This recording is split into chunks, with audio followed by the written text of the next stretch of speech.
물로도 불로도 해결할 수 없기에 하나밖에 없는 아들을 보내셔서 그 피를 흘려 죽게 하시고 다시 부활하사 그 공로만 의지하여 우리를 살게 하여 주셨으니 감사합니다.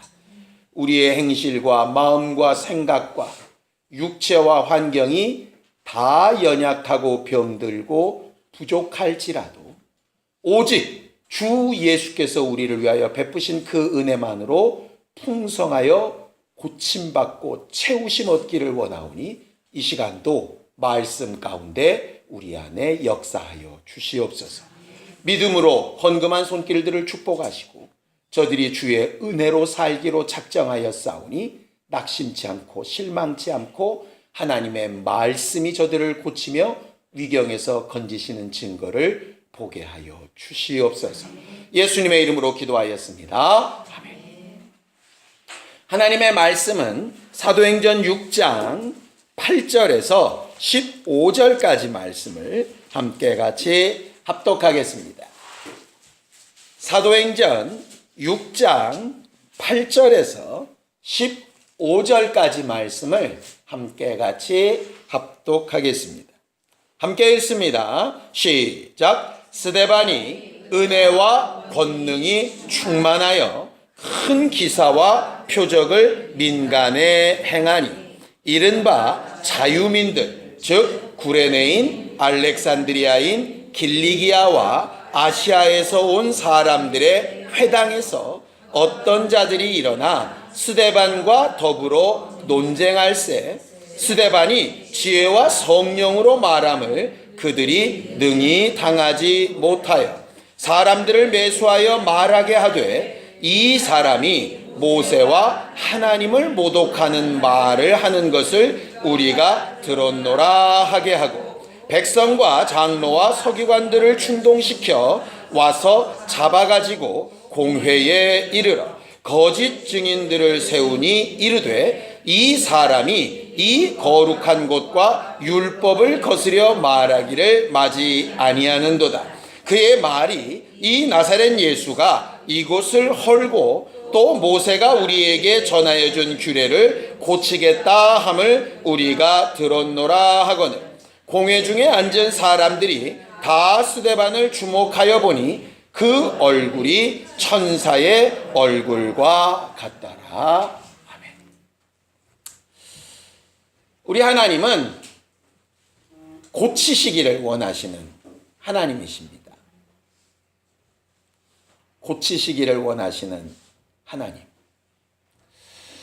이 고치신다라고 하는 게 과연 뭘까 생각을 해보니까 원래 기능으로 돌아가게 하다라는 말이잖아요. 그러니까 야, 저 시계가 좀 틀리다, 고쳐라. 그럼 어떤 얘기예요? 원래 맞는 시간으로 바꾸라는 얘기죠. 그죠? 야, 의자가 이거 좀 삐걱거린다, 고쳐라. 이 얘기는 원래 튼튼하게 흔들리지 않는 상태로 다시 돌이키라는 얘기잖아요. 그러니까 하나님은 고치시기 원하신다라고 하는 말은 무슨 뜻이냐면 원래 하나님께서 원하셨던 정상적인 상태가 있고 그 정상적인 상태에서 벗어난 경우에 이걸 다시 원래의 상태로 돌이키기를 원하신다, 이런 말이겠죠. 하나님은 아버지도 아들도 성령도 고치시기를 원하시는 하나님이십니다. 우리는 흔히 고친다 그러면 생각나는 게 뭡니까? 뭘 고치죠? 그렇죠. 병, 이렇게 생각하는데요. 사실은 병이라고 하는 것이 뭐냐면 육체가 고장난 상태잖아요. 그러니까 병도 고치는 것의 일부이기는 한데 꼭 병만 고치시는 분이 아니라는 거죠. 그러니까 병들지 않았으면 하나님은 날 고칠 게 없어, 이거는 이상한 거예요. 병 말고도 우리는 고장난 게 너무 많아요. 마음도 생각도 행실도 관계도 고장난 게 하도 많아서 고장나지 않은 걸 찾는 게 더 쉬울 만큼 나이 들어가시면 느끼시죠? 예전에는 건강한데 어디가 좀 아파 이랬는데 우리는 점점 날이 갈수록 건강한데 어디가 조금 아픈 게 아니라 전체적으로 아픈데 어디는 건강해. 이게 훨씬 더 빠른 판단이 될 만큼 계속 고장 나 가고 있어요. 그거를 하나님은 고치시기 원하시는 거죠. 하나님은 어떻게 고치시느냐? 잘 아는 말씀을 좀 읽어보죠. 시편입니다. 107편 20절입니다. 시편 107편 20절입니다. 함께 합독하겠습니다. 시편 107편 20절입니다. 함께 읽습니다. 시편 107편 20절 시작. 그가 그의 말씀을 보내어 그들을 고치시고 위험한 지경에서 건지신다. 이렇게 되어 있습니다. 하나님이 고치시는 방법은 자동차는 카센터에 가야 되고 시계는 시계방에 가야 되고 컴퓨터는 컴퓨터 수리점에 가야 되는데 하나님이 고치시는 방법은 말씀을 보내어 고치신대요. 그래서 예수가 말씀이 육신이 되어 오셨기 때문에 예수는 고치시는 분이세요.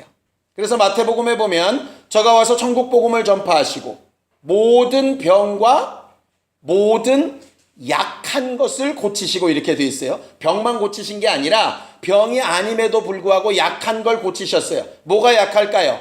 마음이 약한 거 고치시고 의지가 약한 것도 고치시고 환경이 약하면 그것도 고치셨어요. 왜냐? 말씀이 육신이 되어 오신 분이라 말씀의 능력은 뭐냐면 고치는 거예요.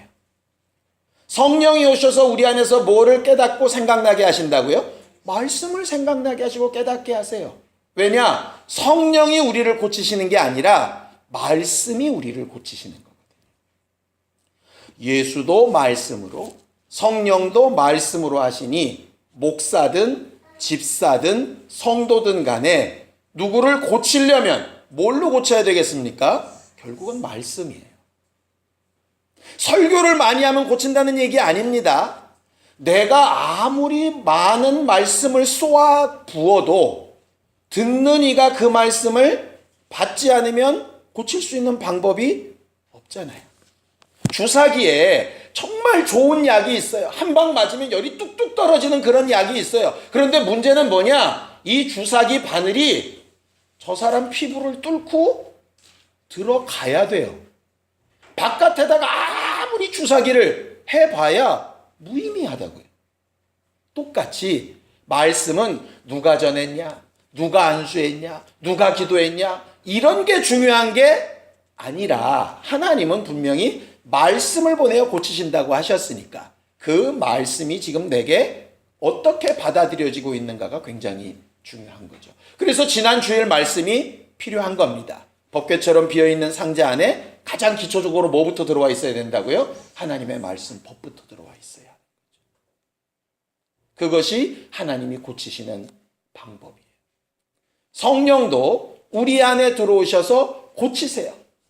병을 직접 고치시는 것이 아니라 이렇게 고치신대요. 자, 이사야서 61장 1절입니다. 이사야서 61장 1절입니다. 함께 합독하겠습니다. 이사야서 61장 1절입니다. 함께 합독합니다. 함께 읽지요. 시작. 주 여호와의 영이 내게 내리셨으니 이는 여호와께서 내게 기름을 부으사 가난한 자에게 아름다운 소식을 전하게 하려 하심이라. 나를 보내사 마음이 상한 자를 고치며 포로된 자에게 자유를 갇힌 자에게 노임을 선포했다. 이렇게 되어 있어요. 성령이 오셔서 고치시는 걸 뭘 고치신다고요? 상한 마음을 고치신다고요. 저는 이 말씀이요, 설교를 준비하는데 굉장히 이렇게 와 닿았어요. 우리는 보통 고칩시다, 신유의 능력, 이적 이러면 자꾸 이 껍데기를 고치려고 하거든요. 그래서 손을 얹은 나음이 있으리라, 귀신을 쫓으면 나으리서, 뭐 좋습니다. 틀린 말 아니에요. 그런데 문제는 뭐냐 하면 성령이 하나님의 마음을 제일 잘 아시고 성령이 예수가 하는 일을 제일 잘 도우시는 분이잖아요. 그렇죠? 우리보다 성령이 훨씬 더 그 부분에서 앞서 계시잖아요. 그런데 그 성령이 아무리 읽어도 육체를 고치신다는 얘기가 없어요. 성령이 와서 뭘 고치시느냐? 상한 마음을 고치세요. 이 상한 마음이라고 하는 게 뭐냐면 실망한 것도 될 수 있고 상처받은 것도 될 수 있고 낙심도 될 수 있고 의심도 될 수 있고 뭐 믿음 없는 것도 될 수 있고 여러 가지도 있을 수 있죠. 어쨌든 정상적이지 않은 마음을 고치시는 거예요. 무슨 문제냐? 마음이 고쳐지면 육체는 절로 고쳐지는 거예요. 마치 영혼이 살면 육체도 환경도 사라지는 것처럼 내 영혼이 잘됨 같이 범사에 잘되고 강건케 되고가 기도의 방향성인 것처럼, 그러니 무슨 얘기입니까? 육체를 막 치료하고 거기다가 안수하고 별거 다 하고 해서 겉껍데기를 고쳐놨을지라도 마음이 상하면 다시 돌아가죠. 영혼에 힘이 없으면 다시 돌아가는 거예요. 그래서 예수께서 병자들을 만나실 때마다 제일 먼저 뭐라고 얘기하셨습니까? 병 나아라 말씀하시기 전에 내 죄사함 받았다. 그죠? 내 죄사함 받았다. 그 다음에 평안할지어다. 그 다음에 안수하시고 돌아가셨어요. 예수가 하시는 일은 이런 순서로 되어져 있어요. 왜냐? 말씀으로 고치시고 성령은 상한 마음을 고치시고 그 다음에 그 영혼이 힘을 얻으면 육체는 절로 낫는 거예요. 근데 왜 우리가 안수하고 귀신 쫓냐? 아니 그 낫는 속도를 좀 빨리 하려니까. 예를 들어 제가 전에 한번 수술 받았지 않습니까? 며칠 굶다가 이렇게 죽 먹으면 먹고 그런다고 약 먹는다고 갑자기 막 쌩쌩하게 뛰어다니는 건 아니잖아요. 그렇죠? 그러니까 아무는 속도가 걸리고 회복되는 속도가 있어요. 근데 문제는 기도하면 그 속도가 줄어드는 거죠. 결국 이적은 뭐냐면요, 내가 손을 얹어서 병을 고치는 게 아니고요, 이미 예수께서 고쳐놓으신 것을 우리는 함께 기도해서 속도를 줄이는 거예요. 그러니까 어떤 사람은 수술로 속도를 줄이고, 어떤 사람은 약을 먹어서 속도를 줄이고, 어떤 사람은 기도해서 속도를 줄이고, 어떤 사람은 수술약 기도 다 해서 속도를 3배쯤 더 줄이는 거죠. 그렇게 하는 것이지 기도해 주는 자가 능력 있는 것처럼 착각하면 문제가 심각하게 되는 거예요. 우리가 병이든 마음이든 환경이든 고침받고 싶다면 가장 먼저 구해야 될 것은 뭐냐면 사람이 아니라 말씀이에요. 내가 누구를 고쳐주고 싶고 온전케 해주고 싶고 회복시키고 싶다면 제일 먼저 해야 될 것은 말씀이에요. 전해야 될 말씀을 말하는 게 아니라 그렇게 하려고 하는 나도 말씀으로 지배를 받고 있어야 한다는 거죠. 오늘은 그래서 고치는 일과 그 말씀의 관계 얘기를 좀 하려고 합니다. 신앙생활은 하나님으로 인해서 계속 고침받으며 사는 생활이 신앙생활이에요. 한 번 구원을 얻었다고 완벽하게 고쳐진 사람 아무도 없습니다. 계속 고침받으며 살아야 하는 거예요. 신유의 능력을 한번 입고 나서 다시 병이 재발하면 사람들이 이런 얘기를 합니다. 귀신 쫓고 병 고치고 믿음으로 해봐야 소용없네. 또 재발하네. 이런 얘기를 합니다. 근데 그건 보는 각도에 따라서 완전히 다릅니다. 육체는 아무리 좋은 약을 먹고 아무리 훌륭한 수술해도 또 아파요. 아무리 고급스러운 음식을 먹어도 그 다음 끼니 때가 되면 또 배고픈 것처럼 육체는요, 계속 공급되고 계속 고쳐나가고 계속 새롭게 해야 됩니다. 그러니까 여러분들이 오늘 아침에도 씻고 찍어 바르고 그러고 오신 거잖아요. 그거 하기 싫으니까 영구적으로 문신을 하는 거잖아요. 눈썹 같은데. 결과적으로 육체는 계속 손이 많이 가는 존재예요. 그러니까 그냥 나은 것으로 감사하고 회복된 것으로 감사하고 응답받는 것으로 감사하고 끝나는 게 아니라 이거 했으니 당연히 또 문제가 생길 테니 그 다음에는 또 응답을 받고 이렇게 해서 고침받아 나아가야 하는 거죠. 그걸 위해서 우리는 계속 말씀을 공급받아야 되고 계속 기도해야 되는 거예요. 언제까지? 이 껍데기 벗을 때까지. 이 껍데기 벗고 나서는 더 이상 필요 없어요. 필요 없는 정도가 아니라 거기서는 더 이상 고침받을 것도 없어요. 그러니까 육체로 있는 요 동안에 내가 고침받을 수 있는 기회. 그러니 육체 잘 다스려야 되고 나아야 되고 건강해야 되죠. 건강해서 놀러 다니는 게 아니라 그 가운데서 내가 고침받을 수 있는 기회이기 때문이에요. 오늘 우리가 잘 아는 스데반 얘기가 나옵니다. 성경을 좀 보죠. 8절입니다. 함께 읽습니다. 시작. 스데반이 은혜와 권능이 충만하여 큰 기사와 표적을 민간에 행하였다 그랬어요. 우리는 지난주에 7 안수받은 집사들을 세울 때에 조건 3가지를 얘기했었습니다. 혹시 기억나시나요? 3가지인데 첫 번째는 믿음이 충만한 사람, 두 번째는 성령이 충만한 사람, 세 번째는 지혜가 충만한 사람. 물론 순서는 바뀌어도 상관없는데 믿음과 성령과 지혜가 충만한 사람들을 세워서 뭐 하라고? 섬기라고. 쉽게 얘기하면 밥 잘 사주라고. 선물 잘 사주고 밥 잘 사주고 차 태우고 다니고 이거 하라고. 그거 하라고 집사들을 세웠어요. 그랬더니 그 집사 가운데 스데반이라고 하는 사람이 믿음과 성령과 지혜가 충만했더니 뭐가 나타났느냐? 2가지가 나타났어요. 그러니까 믿음과 성령이 충만한 걸로 끝이라는 얘기가 아니에요. 믿음이 충만하면, 성령이 충만하면, 지혜가 충만하면 그 다음에 이게 어디로 넘어가느냐? 은혜와 권능으로 넘어가는 거예요. 은혜가 뭡니까? 값없이 주는 선물이에요. 은혜는 상대방의 잘못이나 또 내게 죄를 짓는 것에 대해서 어떻게 하는 게 은혜겠어요? 용서하고 용납하고 몰라서 그렇다고 하는 게 은혜예요. 마치 예수께서 십자가 위에서 고백하셨던 것처럼. 우리가 다음에 보겠지만 스데반이 돌에 맞아 죽으면서도 하나님, 저들이 하는 일을 알지 못하니까 저들의 죄를 저들에게 돌리지 말아달라고 하는 게 그게 은혜예요. 네가 감히 내게 이렇게 해? 이건 은혜가 아니고 은혜는 연약해서 그렇지. 몰라서 그렇지. 부족해서 그렇지. 저 사람 능히 그럴 수 있어. 나 과거에 나도 저랬어. 이렇게 보는 게 은혜예요. 그러니까 성령과 믿음과 지혜가 충만하니까 너 그따위로 신앙생활해서는 안 돼. 야, 넌 어째 맨날 그러냐? 이게 아니라 은혜가 충만하더라고. 너 참 힘들었겠다. 너 그럴 수 있겠다. 너 얼마나 괴로우냐. 내가 도울게. 이게 은혜예요. 신앙과 성령과 지혜가 충만한 사람은 항상 그쪽으로 가게 돼 있어요. 그러니 생각해 보세요. 내가 남들 볼 때 마음에 안 들고 지적질하고 싶고 이건 아닌 것 같고 막 열심히 하고 이렇게 아주 곤두서 있어서 이걸 성령 충만으로 착각했다면 여러분들 오늘부터 빨리 그걸 어떻게 해야 될까요? 고쳐야 돼요. 고쳐야 돼요.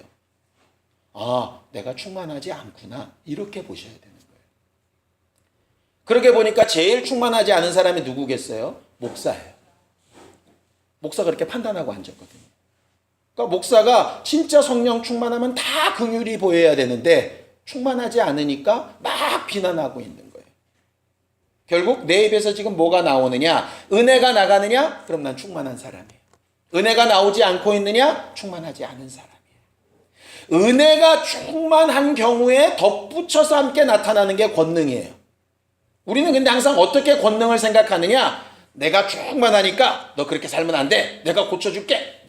이게 권능이라고 착각을 했는데 예수는 그렇게 권능을 나타내신 적이 없어요. 병자들이 왔을 때 대부분 예수가 뭐 하셨나요?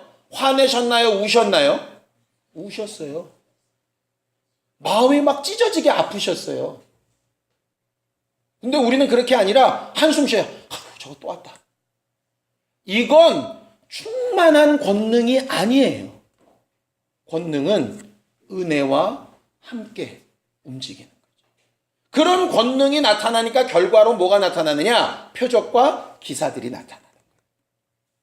병이 낫기도 하고 마음이 상한 자들이 위로받기도 하고 아니면 낙심했던 자들이 회복되기도 하고 종으로 됐던 자들이 자유하게 되기도 하고 가늠하다 잡힌 여자가 용서받기도 하고 세리가 자기 삶을 놓고 주의 제자가 되기도 하고 막 이런 변화들이 막 일어나게 되는 거죠.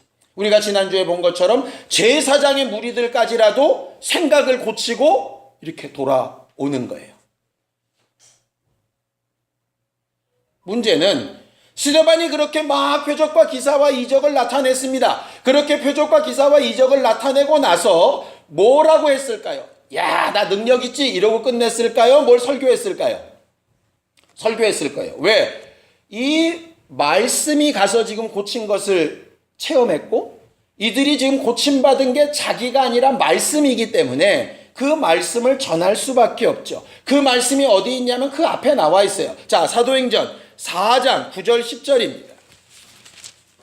사도행전 4장 9절 10절입니다. 베드로와 요한이 성전 문 앞에 있었던 안전뱅이를 일으키고 난 다음에 했던 똑같은 말이 초대교회 모든 사도들의 복음의 이야기였습니다. 자, 9절 10절 시작. 만일 병자에게 행한 착한 일에 대하여 이 사람이 어떻게 구원을 받았느냐고 오늘 우리에게 질문한다면 너희와 모든 이스라엘 백성들은 알라. 너희가 십자가에 못 박고 하나님이 죽은 자 가운데서 살리신 나사렛 예수 그리스도의 이름으로 이 사람이 건강하게 되어 너희 앞에 섰느니라. 그 뒤에는 너희가 건축자들의 버린 돌처럼 버린 그 이름을 하나님은 사용하셔서 이를 믿는 자들에게 동일한 이적을 나타내게 하셨다. 우리가 잘난 게 아니라 오직 예수가 하신 공로 때문이다 라고 얘기를 하는 거예요. 하나님이 우리에게 바라시는 원래의 모습이 바로 이거예요. 우리의 연약함과 부족함을 고침받고 그것으로서 믿음을 굳건히 한 이후에 믿음과 성령과 지혜가 충만한 사람이 뭐와 뭐를 가져요? 은혜와 권능을 나타냄으로써 그 중에 기사도 표적도 신유도 역사도 나타나게 되는 거예요. 그리고 나서가 중요해요. 그리고 나서 이건 내 능력도 내 힘도 내가 기도 많이 해서도 아니고 오직 예수 그리스도의 공로 때문이다. 이게 초대교회에 하나님이 세우신 사람들의 가장 기초적인 언행심사였어요. 문제는 이런 스데반의 고백에 쌍지팽이를 들고 나선 사람들이 있었던 거죠. 거기 9절에 함께 읽겠습니다. 시작. 이른바 자유민들 즉 구레네인 알렉산드리아인 길리기아와 아시아에서 온 사람들의 회당에서 어떤 자들이 일어나 스데반과 더불어 논쟁을 하기 시작했어요.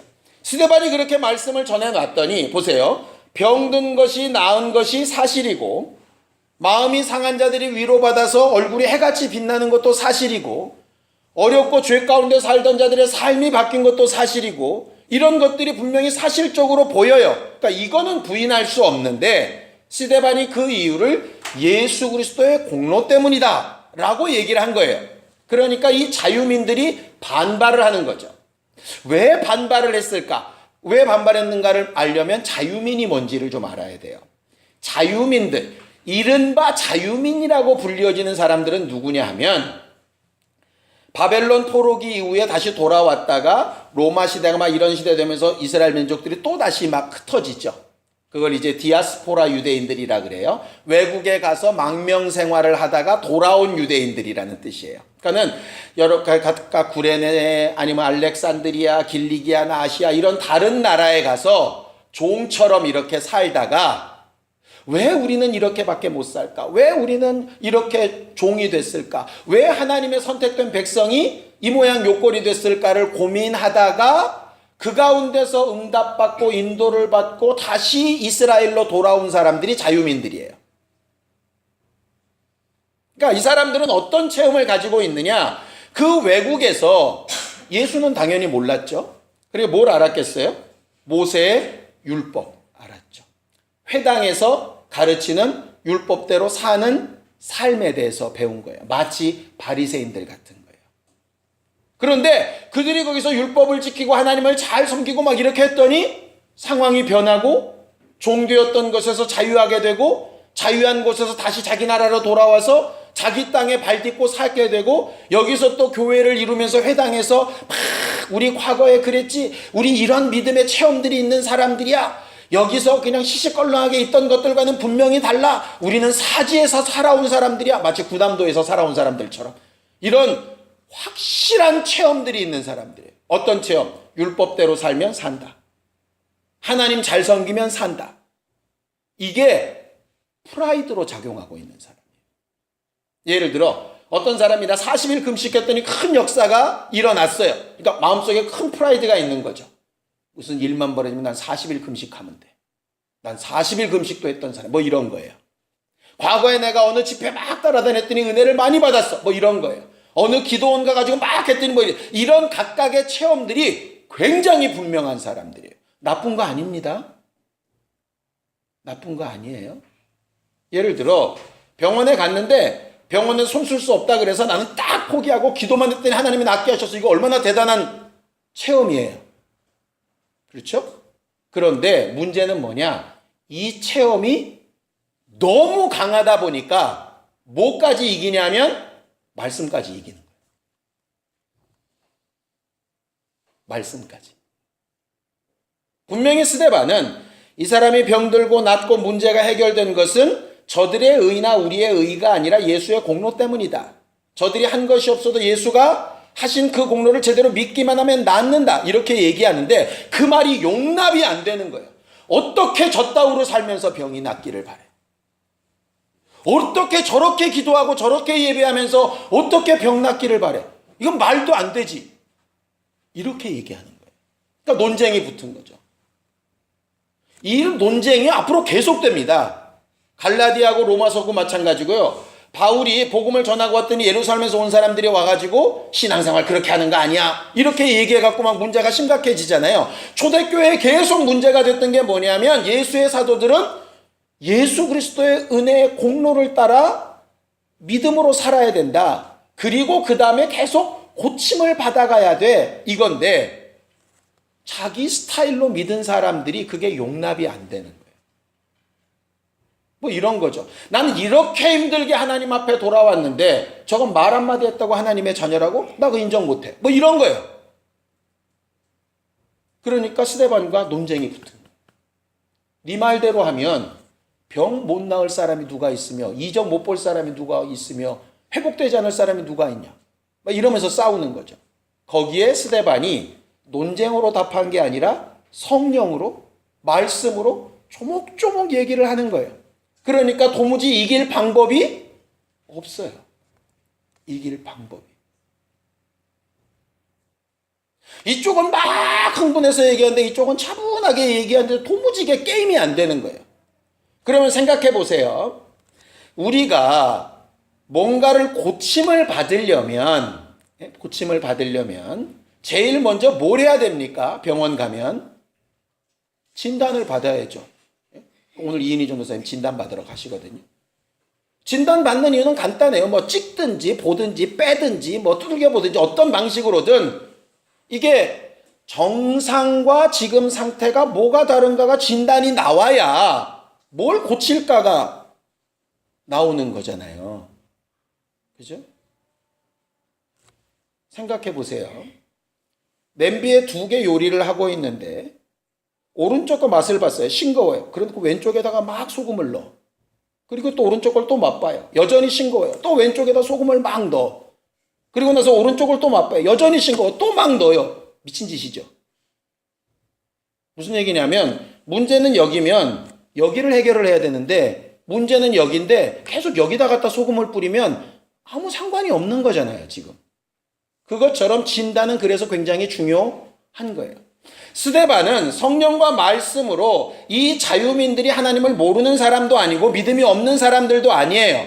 단지 자기 고집과 자기 경험이 말씀보다 크거나 치우쳐서 뭔가 비정상적인 상태, 고침받아야 되는 상태로 가 있는 거죠. 그러니까 스데반이 제대로 된 말씀, 제대로 된 기준을 가르쳐 준 거예요. 예를 들어 혈압을 쟀더니 한 220 나왔어. 평소에 기본적으로 보통 기준 혈압은 이 정도인데 너무 높으신데 이렇게 아니야, 난 원래 높아. 이러면 방법이 없어요. 기준을 가르쳐 줬을 때는 내가 뭐가 틀렸구나 이렇게 가야 되는데 이 사람들은 그렇게 틀렸구나 가는 게 아니라 내가 맞는 거예요. 그러니 뭘 고쳐야 돼요? 저기를 고쳐야 돼요. 기준이 맞으면 내가 틀렸잖아요. 예를 들어 어떤 정보가 이렇게 들어왔습니다. 내가 가진 생각과 달라요.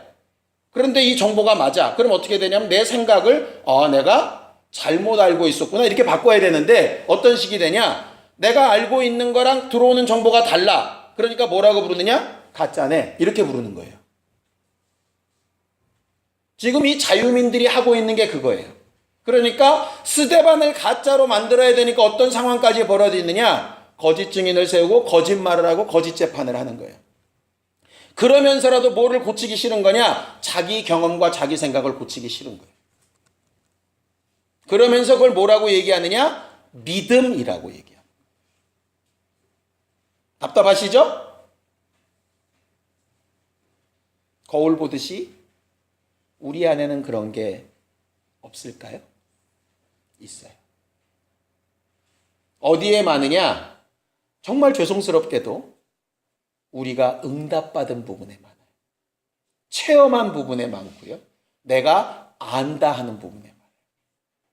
응답 못 받고 체험 못하고 알지 못하는 부분은요. 고집을 필 것도 없어요. 근데 뭐 가진 게 없으니까. 그런데 안다 하는 게 사실 무서운 거예요. 그래서 예수께서 말씀하시죠. 바리새인이나 서기관들한테 우리가 소경이냐 이러니까 차라리 니들이 소경이었으면 날 봤을 거다. 근데 스스로 본다고 하니까 못 보는 거다. 이거예요. 성령이 와서 왜 마음을 고치실까? 마음이 안 고쳐지면은요, 보는 것도 듣는 것도 하나도. 아니, 무슨 말씀이세요? 나 그래도 예배도 잘 참석하고, 봉사도 잘하고, 할 일 다 합니다. 내가 못한 게 뭐 있어요? 맞습니다. 못할 거 없어요. 잘 하셨어요. 근데 뭐가 문제냐? 원인이 문제예요. 안에서 암세포가 자라고 있는데, 겉에다가 데일밴드 붙인 거랑 똑같아요. 내가 어떤 원인 때문에 막 허리가 결리고 아픈 건데 거기다 파스만 뿌리고 있는 거랑 똑같다고. 잠깐은 괜찮은 것 같죠. 그런데 그 원인이 해결이 안 난 거예요. 겉으로 보여지는 병균이나 어떤 내용보다는 원수가 원인인 경우가 더 많죠. 그 원수가 원인인 경우보다는 우리 마음의 상태가 원인인 경우가 훨씬 더 직접적이고요. 그 마음의 상태보다는 더 중요한 게 말씀이 지배하지 않고 있는 게 더 직접적인 원인. 그쪽으로 찾아야 돼요. 그러니까 어떻게 할까요? 말씀을 공급받고 내 마음과 생각에 상한 것이나 이런 것을 성령으로 위로받기를 힘쓰고 그 다음에 원수도 내어 쫓고 손을 얻든지 치료를 받든지 외형적으로도 하고 이렇게 가야 정상이죠. 육체의 병만 얘기했는데 관계도 마찬가지입니다. 영혼에 내 말씀이 들어와서 내 마음과 생각이 변화되기 전에 하라고 하시니까 가서 해야지 하면은요.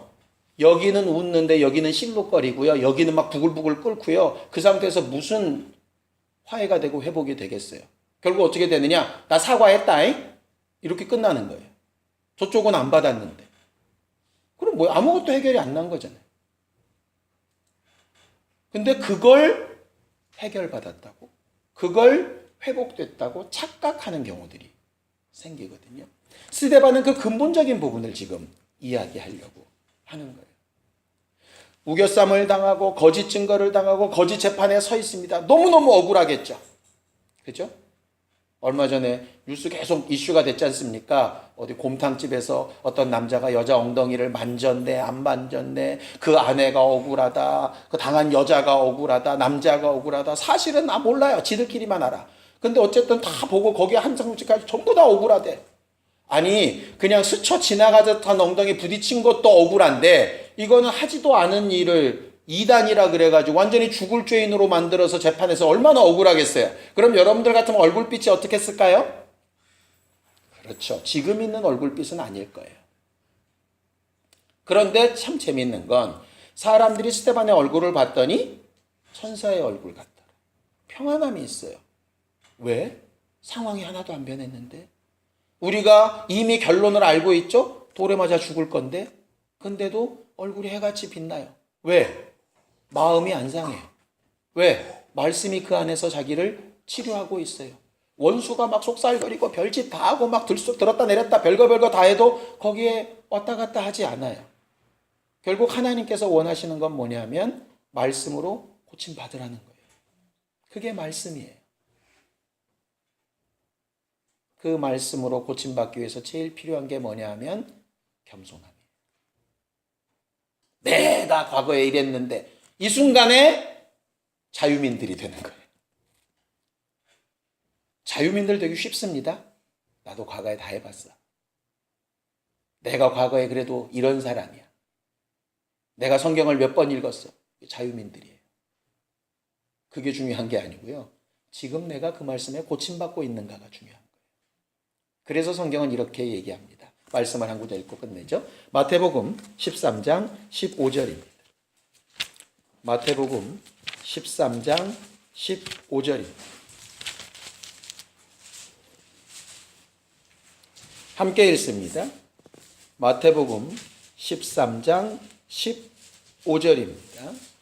함께 합독하겠습니다. 시작. 이 백성들의 마음이 완악하여져서 그 귀는 듣기에 둔하고 눈은 감았으니 이는 눈으로 보고 귀로 듣고 마음으로 깨달아 돌이켜 내게 고침을 받을까 두려워함이라 그랬어요. 그럼 이게 고침을 받을까 두려워하지 않고 고침을 받으려고 하면 어떻게 하면 되죠? 요걸 정반대 순서로 하면 되죠. 완악한 마음, 굳어진 마음, 높아진 마음, 그 마음을 풀어지도록 해야죠. 그러니까 기도는 병 낫기를 위해서 먼저 기도하는 게 아니라 마음이 완악하여지지 않도록, 상황과 형편이 좋아지기를 기도하기 이전에 마음이 하나님 앞에 완악하여지지 않도록, 하나님의 말씀이 뚫고 들어갈 수 있도록, 옆에 사람들이 중보하여 기도하는 것들이 뚫고 들어갈 수 있도록, 주변의 사람이 돕기 위해서 말씀을 전하는 그 소리가 뚫고 들어갈 수 있도록 자기 마음을 위해서 기도하는 게 첫 번째. 그 다음에는 눈으로 보고 귀로 들으려고 하는 노력이 있어야죠. 마음이 풀리지 않은 상태에서 보고 들으라고 갖다 앉혀놔 봐야 졸고 엉뚱한 소리 듣고 이상한 소리 하죠. 그러니까 마음이 완악한 게 풀리는 게 첫 번째. 그 다음엔 마음 풀렸다고 절로 되느냐? 그렇지 않습니다. 눈으로 보고 들으려고 해야 되는 거죠. 그 다음에는 마음을 집중해서 깨닫고 적용시켜 보려고 하고 그 다음에 고침을 받는 거예요. 결국 마음 문제. 그랬더니 성경 말씀 하나가 떠오르죠. 무릇 지킬 만한 것이 네 마음이다. 생명의 근원이 거기서 난다 이랬어요. 아니 왜 영혼이 근원이지 마음이 근원이야? 이 이유 때문이에요.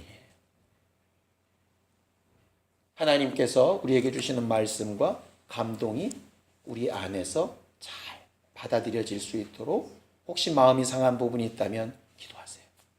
혹시 낙심되고 실망되는 부분이 있다면 기도하시고 난 과거에 이랬으니 이럴 거야 라고 스스로 이렇게 세운 계획들이 있다면 그것도 좀 기도해서 내려놓으세요. 오늘이라고 일컫는 동안 바로 이 순간에 하나님께서 과연 내게 어떤 말씀을 보내 어떻게 고치시기를 원하시는가 잘 돌아볼 수 있는 신령한 우리 모두가 다 되기를 예수님의 이름으로 축원합니다. 함께 같이 기도하겠습니다. 하나님 아버지, 오늘 우리는 하나님의 말씀을 듣고 그 말씀이 우리의 완악한 마음을 이기며 우리의 눈과 귀를 열어 그 말씀을 통하여 고침을 받게 하시기를 원하시는 주의 마음을 알게 하여 주셨으니 감사합니다. 이에 순종하여 겸손하며 겸비하고 하나님께서 우리를 날마다 고쳐가시기를 사모하고 사모하는 성전들이 되어지기 원하오니 우리 모두와 함께하여 주시옵소서. 마음이 상한 자들을 위로하여 주시고 어떤 상황과 형편에서라도 저들이 주의 말씀을 놓치지 않게 하여 주시옵소서. 사람이, 환경이, 육체의 연약함이 저들의 주인이 아니라 주의 말씀이 저들의 주인 되어져 있음을 분명히 인정하고 고백하는 신령한 사람들이 되게 하여 주시옵소서. 육체에 병든 자들을 낫게 하여 주시고 그들을 위하여 기도하는 자들의 기도가 응답되게 하여 주시옵소서. 상황과 환경과 형편 가운데 매여 있는 자들에게 자유를 선포하여 주시옵시되 자기 생각, 자기 체험이 중심이 아니라 하나님의 약속된 말씀이 저들을 자유케 하는 능력이 되도록 도와주시옵소서. 어그러진 관계들도 고침을 받게 하여 주시옵시며 스스로 높아 있었던 많은 생각과 잘못된 지식들도 고침을 받게 하여 주시옵소서. 특별히 우리 가족들과 자손들 가운데 믿음이 연약한 자들과 없는 자들에게 은혜와 긍휼을 베풀어 주셔서 우리가 믿음과 성령과 지혜를 구하오니 은혜와 권능으로 저들을 살리며 회복시키는 성전들이 되어져 가도록 도와주시옵소서.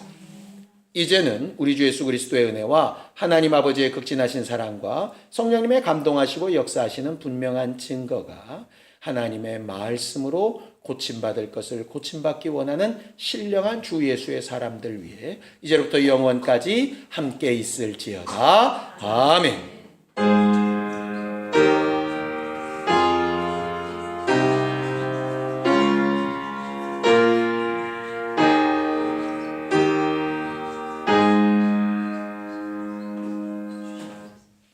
우리 예배 받으신 하나님 앞에 감사한 박수 하시고